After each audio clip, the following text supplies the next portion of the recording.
ബാറിൽ കയറി അലമ്പുണ്ടാക്കി എന്ന് പറഞ്ഞ് അവന്റെ പേര് കേസ് കൊടുക്കാനുള്ള ബുദ്ധി നീ എനിക്ക് പറഞ്ഞു തരണ്ട. എനിക്കവനെ പൂട്ടേണ്ടത് ഇതുപോലൊരു ചീള് കേസിലല്ല.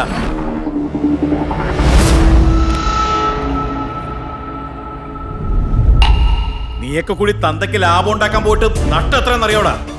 ആ ബാറിന് പഴയ പോലെ ആക്കണമെങ്കിൽ ലക്ഷങ്ങൾ ഇറക്കണം. എടാ, നിന്നെയൊക്കെ കൊണ്ട് 10 പൈസ ഉപകാരം ഉണ്ടോ എനിക്ക്? എന്റെ മോൻ ഇനി ഒരു കാര്യം ചെയ്യണം. എന്തെങ്കിലുമൊക്കെ തിന്നും കുടിച്ചും എവിടെങ്കിലുമൊക്കെ കറങ്ങി നടന്നു. ഞങ്ങളായിട്ടുണ്ടാക്കിയതൊക്കെ ഞങ്ങൾ തന്നെ തീർത്തോളാം.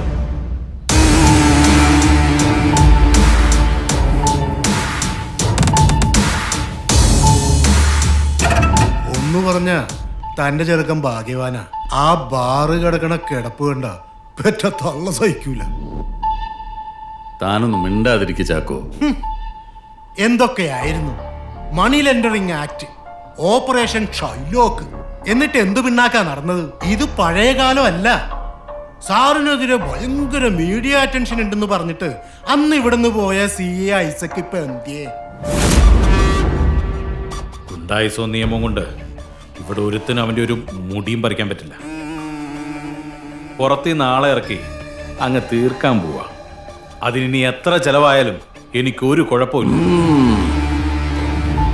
പുറത്തുനിന്ന് ആളെ ഇറക്കുക, കാശ് കൊടുത്ത് ആളെ തീർക്കുക, ഈ മാതിരി ചെലപ്പൊക്കെ നിന്നെ പഠിപ്പിച്ചത് ആരാന്ന് ഓർത്തിട്ട് മതി എന്നോടിങ്ങനെ ചിലക്കാൻ. കള്ളനും പോലീസും ഒരുമിച്ച് കളിച്ചിട്ട് ദേ മോൻ അടികൊണ്ട് വന്നതുപോലെ തന്തയും അടികൊണ്ട് നാറിപ്പിരിഞ്ഞു വരും. ഇനി കളിക്കലില്ല ചാക്കോ, കളിപ്പിക്കലേ ഉള്ളൂ. നമ്മൾ പിടിച്ചാൽ പിടികിട്ടാത്ത ശത്രുവിനെ എന്താ ചെയ്യാന്നറിയോ? നമ്മൾ അവന്റെ മാളത്തിൽ കയറണം. എന്നിട്ട് ആ മാളത്തിലിട്ട് തന്നെ അവനെ ശ്വാസം മുട്ടിച്ച് ഇങ്ങനെ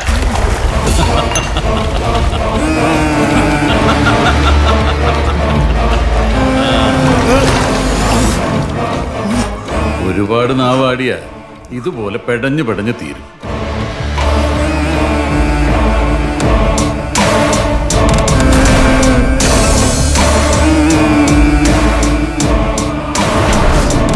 Aditya, we have a dirty plan.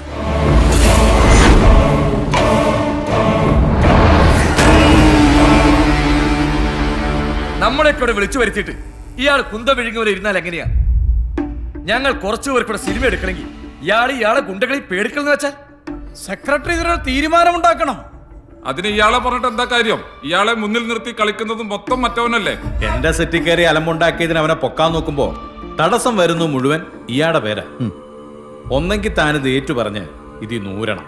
അതല്ല അവന്റെ സൈഡ് നിൽക്കാനാണ് പ്ലാനെങ്കിൽ മലയാളത്തിലെ പഴയ പ്രൊഡ്യൂസറാണ്, പാവപ്പെട്ടവനാണെന്നുള്ള സെന്റിമെന്റ്സ് ഒക്കെ ഞങ്ങളങ്ങ് മറക്കും. താൻ എന്തെങ്കിലും ഒന്ന് തുള തുറന്ന് പറയടോ. ഇങ്ങനൊരു മീറ്റിംഗ് ഉണ്ടെന്ന് പറഞ്ഞപ്പോ ഈ പരിപാടിയിൽ എന്തായാലും പങ്കെടുക്കണമെന്ന് പറഞ്ഞത് ബോസാ. കാശ് വാങ്ങി മുങ്ങി കിടക്കുന്നവന്മാരും ഫോൺ എടുക്കാത്തവന്മാരും ഒക്കെ ഒന്നിച്ചു കൂടുന്ന ഒരു പ്ലേസ് ഇതാന്നാ ബോസ് പറഞ്ഞത്. അപ്പൊ അതുകൊണ്ട് നിങ്ങൾക്കൊക്കെ എന്തെങ്കിലും ചോദിക്കാനോ പറയാനോ ഉണ്ടെങ്കിൽ മൂപ്പരോട് നേരിട്ടായിക്കോണം.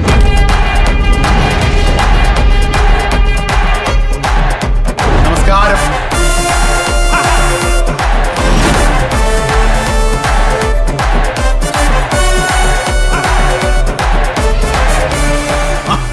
തമ്പിച്ചായൻ ഇവിടെ ഇരിക്കുമായിരുന്നു. സാറ്റലൈറ്റ് കിട്ടിയിട്ട് എന്റെ കാശരാന്ന് പറഞ്ഞ് ശൂന്യാകാശത്തോട്ട് പോയിട്ട് ഒരു വിവരമില്ലല്ലോ. അവിടെ റേഞ്ച് കിട്ടാത്തതുകൊണ്ടായിരിക്കും എന്നെ വിളിക്കാത്തത് അല്ലേ? ഇന്ന് വൈകുന്നേരം 5 മണിക്കുള്ളിൽ എന്റെ കാശ് തന്നില്ലെങ്കിൽ തന്റെ ആ ഓട്ട ചാനലിൽ കയറിയിരുന്ന് ഇന്ന് വൈകുന്നേരത്തെ 7 മണി ന്യൂസ് ഞാൻ വായിക്കും. ഞാൻ വായിച്ചറിയാവുന്നു. ആകെ അവിടെ കൈപ്പോകും. മീറ്റിംഗിന്റെ ഇടയിൽ കയറി വന്ന് മാന്യന്മാരെ അപമാനിക്കരുത്. മാന്യന്മാർ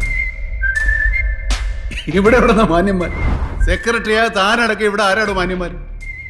അതൊക്കെ പോട്ടെ. എനിക്ക് കാശ് തരാനില്ലാത്തവരാരെങ്കിലും ഉണ്ടെങ്കിൽ ഇവിടെ നിന്ന് ഇറങ്ങിപ്പോവാം.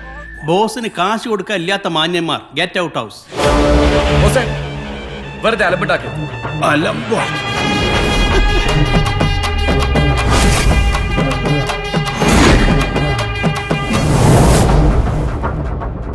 സെക്രട്ടറി, അതാണ്ട് ആ ഫോണിൽ നോക്കി കുത്തിരിക്കുന്നതിന്റെ സെറ്റിലല്ലാതെ ഞാൻ വേറെ എവിടെയെങ്കിലും കയറി അലമ്പുണ്ടാക്കിയിട്ടുണ്ടോ? ഇല്ല. ഇവൻ ഗ്യാരണ്ടി ആയിട്ട് എഴുത്താൻ സ്ഥലം പറ്റാൽ പോലും പലിശ ഒക്കത്തില്ല, പിന്നല്ലേ മുതൽ. എന്നിട്ട് ഞാൻ 6 മാസം ഉണ്ടായിരുന്നു. എന്തുകൊണ്ടാ? നിങ്ങൾ നേരത്തെ പറഞ്ഞില്ലേ മാന്യത. അത് കാശ് മേടിച്ച് നക്കിയവനില്ലെങ്കിലും എനിക്കുള്ളത് കൊണ്ടാ. ഏത് മാന്യത? ഒരു പടം പിടിക്കാനുള്ള കാശ് ഞാൻ ഇവന്റെ പുറകെ നടന്ന് പെട്രോൾ അടിച്ചും ഫോൺ വിളിച്ചും കളഞ്ഞിട്ടുണ്ട്. ഈ കാശ് എങ്ങനെ മേടിക്കണമെന്ന് എനിക്കറിയാം. മിസ്റ്റർ പ്രതാപവർമ്മ തമ്പുരാൻ, ആ പുറത്ത് കിടക്കുന്ന മെഴ്സിഡസ് ബെൻസ് ആരുടെയാ? ഡ്രൈവറുടെ കയ്യിൽ നിന്ന് ആ താക്കോൽ ഞാനിങ്ങ് വാങ്ങിച്ചു.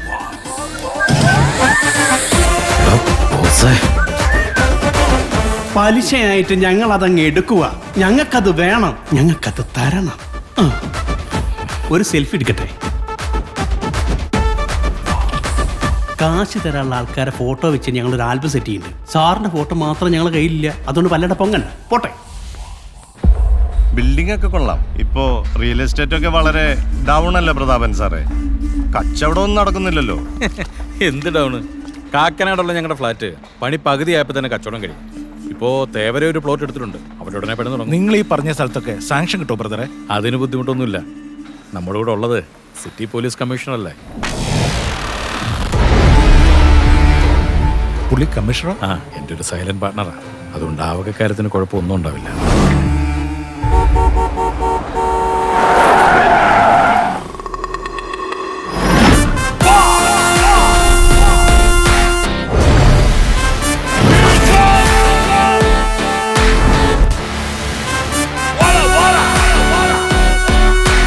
സാറേ എനിക്ക് പ്രൊട്ടക്ഷൻ വേണം സാറേ, എനിക്ക് പ്രൊട്ടക്ഷൻ വേണം. എനിക്ക് പോലീസ് പ്രൊട്ടക്ഷൻ വേണം സാറേ. കടം കൊടുത്ത കാശ് ചോദിക്കാൻ ചെന്നപ്പോ കള്ളക്കേസിൽ കൊടുക്കാൻ നോക്കി സാറേ. ആ വിഷമം തീർക്കാൻ രണ്ടെണ്ണം അടിക്കാൻ ബാറിൽ ചെന്നപ്പോ ഗുണ്ടകളെ വിട്ട് അടിപ്പിക്കാൻ നോക്കി സാറേ. എനിക്ക് പ്രൊട്ടക്ഷൻ വേണം സാറേ, എനിക്ക് പ്രൊട്ടക്ഷൻ വേണം.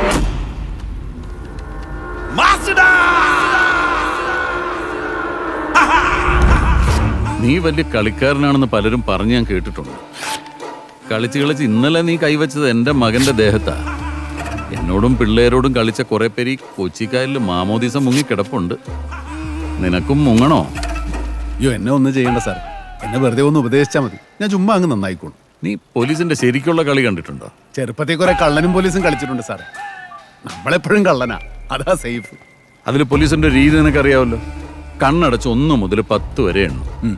അതിനുള്ളിൽ കള്ളൻ ഓടാവുന്ന അത്ര ദൂരം ഓടും. കളിക്കാവുന്ന കളികളൊക്കെ കളിക്കും. നീ എന്തൊക്കെ കളികൾ കളിക്കൂന്ന് കാണാൻ വേണ്ടി ഞാൻ ഒന്ന് കണ്ണടച്ചതാ. നിന്റെ ടൈം കഴിഞ്ഞു. ചുമ്മാ ഓരോന്ന് പറഞ്ഞ് അവനെ പേടിപ്പിക്കല സാറേ. അവന് കാര്യം പറഞ്ഞാൽ മനസ്സിലാവും. പിന്നെ ബാറ് വെച്ച് നിന്നെ തല്ലി കൊല്ലാൻ നോക്കിയ കാര്യം, ആ കഥയുടെ കിടപ്പെന്താന്ന് നമുക്ക് മുന്നോർക്ക് അറിയാലോ. ഇനി നീ കിട്ടാനുള്ള കാശിന്റെ കണക്കും പറഞ്ഞ് ഞങ്ങളുടെ ആരുടെയെങ്കിലും മുമ്പിൽ വന്ന് നിന്നാൽ.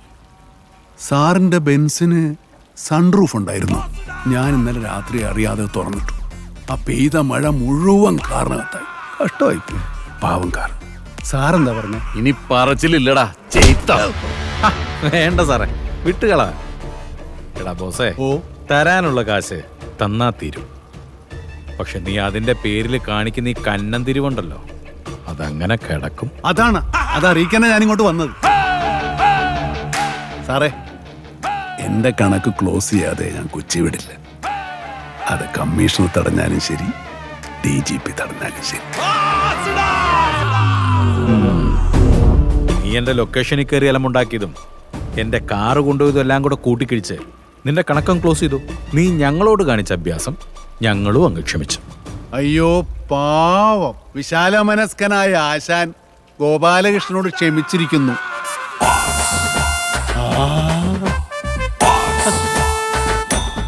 നമസ്കാരം ബ്രോ. നമസ്കാരം ബ്രദർ. എന്റെ സ്വന്തം ബ്രദറിന് എനിക്ക് ഓർമ്മ വരുന്നു. ബ്രദർ ഇത് മേടിക്കാൻ വന്നതാണ്. അതെ ബ്രദർ. എന്റെ പൊന്ന് ബ്രദറെ, എന്റെ അവസ്ഥ മനസ്സിലായല്ലോ. നിൽക്കുന്നോ പോകുന്നോ? താങ്ക് യു ബ്രദറെ.